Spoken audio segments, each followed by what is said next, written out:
Hello and welcome to JavaScript Programming Language course for beginners. This is an introduction to JavaScript course. Here you'll see the source and reference for this video. I hope you'll be able to follow along this JavaScript course. The prerequisites for this course are the following: Sublime Text Editor and a web browser. As you watch this video, please bear in mind about our ESLRs. And these are right thought, right communication, right attitude, right conduct, and right lifestyle. Now let's proceed to our lesson.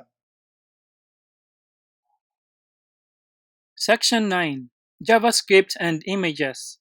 Lesson 9.1, JavaScript Image Manipulation. We can use JavaScript to get and manipulate images.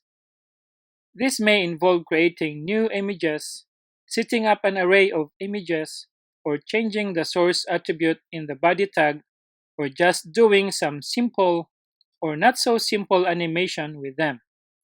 Let's start with referencing images in the body tag. Any images we place between the two body tags of our HTML pages can be seen by JavaScript. This is because whenever you add a picture with the image tag, it is placed in a collection, which is a sort of array.